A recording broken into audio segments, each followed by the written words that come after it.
Hello, my name is Edith Bowlby, and I'm a speech language pathologist. Today we're going to talk about using a pacing board to help support your child's communication. When using a pacing board, you can tap the dots on a strip of paper like, "Let's go play now," or tap the prongs on a big building block like applesauce, or use a personalized board made for your child. When using a pacing board, you can model tapping each dot as you say syllables, words, and phrases. You can support speech and language development through auditory, the listening part, visual, watching, movement, moving through, and touch, touching the dots. You can support both talking as well as listening skills as you mark each part of the whole, like the syllables in a word, or the words in phrases.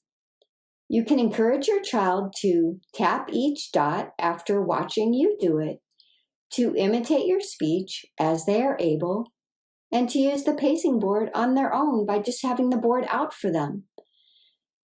Sometimes it might take a while for your child to start reaching out and even touching the board, so just keep modeling and being encouraging. So even if they just start to touch a little bit, that's a great start.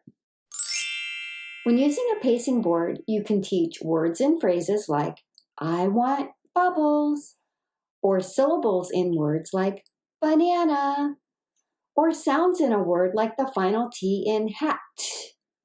You can move your finger across the board as you move your mouth through syllables, words, and phrases.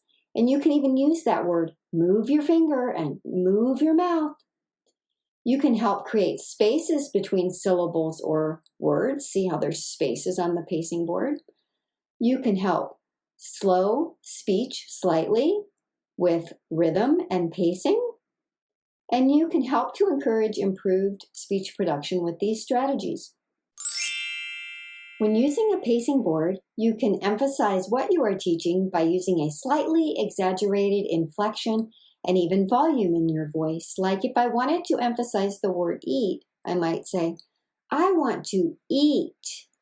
So the word eat is emphasized. It's also at the end of the word, at the end of the phrase, which means it's probably going to be the word that your child might start imitating first. You can create fun experiences, tapping the block as you talk. It can be like touching a toy to learn.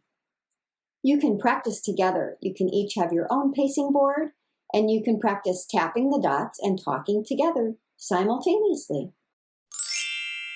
When using a pacing board, you can model correct grammar, simplifying language as needed, like ball in, while still using correct grammar, including the little words like the word the in, put the ball in, instead of put ball in. That would be not the way to use correct grammar, right? And it's helpful to try to teach correct grammar from the beginning. So if you feel like like 4 dots is too many, you could always just touch 2 dots and say, "Put the ball in." So your child is still hearing the correct grammar, but we're not necessarily expecting them to imitate it right away. You can fade cues as your child learns to independently use targeted skills. You can move to tapping just on the table, or move to not tapping at all and just talking, which is of course the eventual goal. When using a pacing board, you can use different size boards to match your child's level. This board has 4 dots. We could use one with 2 dots or one with 5 dots. You can make your own board with stickers, like dot stickers, or draw stars, or dots on a piece of paper, or use your child's favorite colors. We find that just using this simple board with the black dots is less distracting. You can bend the pacing board back to show only the number of dots you are using, or cover them up. Like if I'm only practicing 3 dots, I could cover up the 4th dot. Or you could move through the dots a second time as you build longer sentences like, "Let's go play outside on the slide."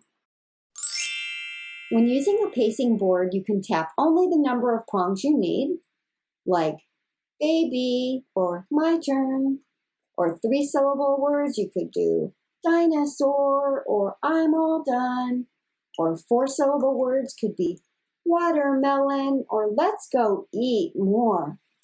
Or you could just practice 2-syllable words on a 4-prong block like baby or my turn.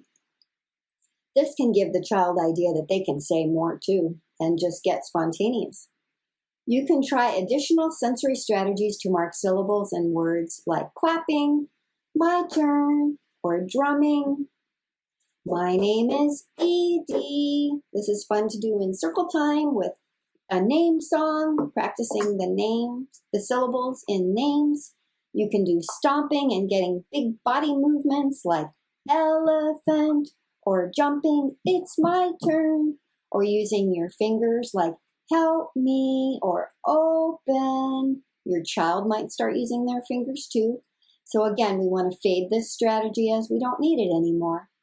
And we could even move the beads on an abacus as we're doing the different parts. So if you have any questions about using a pacing board with your child, please contact their teacher or speech pathologist. And remember to try to have fun learning. Thank you.